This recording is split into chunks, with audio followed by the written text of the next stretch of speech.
Welcome to this edition of the Coach's Corner. I'm Wes McKinney here today with head baseball coach Andrew Wright. Coach, good to have you on today. Thank you, Wes. So starting out, after a 4-11 non-conference campaign, what are you looking forward to most as you begin conference play? I think just handling adversity a little bit better than we have, and obviously that's going to come with the youth that we have on our roster in order for them to kind of see what college baseball is all about and things like that. Once we get into conference play and we just kind of eliminate the variables, do all that good stuff, we're going to be in pretty good shape. Okay. Now, with the 4-11 record in the non-conference, you guys played a very tough schedule.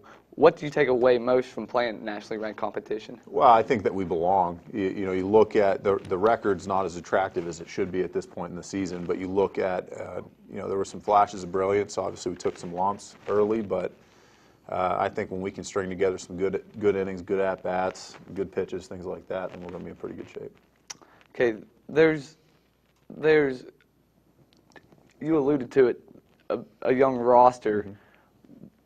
Do you think it's taken time for the underclassmen to adjust to this level of baseball? I think obviously with preparing in the fall and doing all that you can preseason to get them ready to go out and play, until they actually see it and see live college competition, it's very difficult for them to kind of know what it's all about.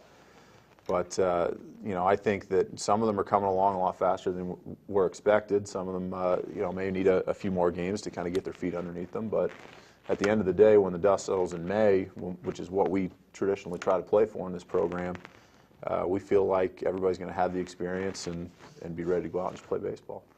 Okay, now over last weekend, you guys took on Shippensburg, mm-hmm. and the offense seemed to kind of come to life. Is that things to come, you think, for the team? I think it shows certainly what we're capable of doing. You talk about it coming to life. Now, obviously, you take 2 innings from the offensive side from us, and then we don't actually hit that well. What we need to do is take that same approach that we took in those 2 innings where we were able to put some big runs up. You take that same approach to all 7 innings in the game or all 9 innings in the game, and then you're going to win some baseball games. Okay, now you guys are 4-3 at home, 0-8 on the road.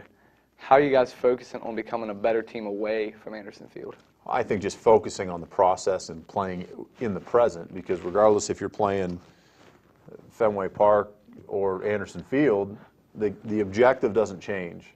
Basically, you're trying to have good at-bats. Your pitchers are trying to make good pitches. And if you play to win each pitch throughout the course of a game, then it doesn't matter if you're away or if you're home. You're gonna do pretty well. Okay, now there's been a few freshmen that's put up some pretty impressive numbers so far this season, and one of them is Jared Groves. Kind of talk about how he's adjusted to this level so well. Well, we expected a very quick adjustment with Jared because he is so athletic.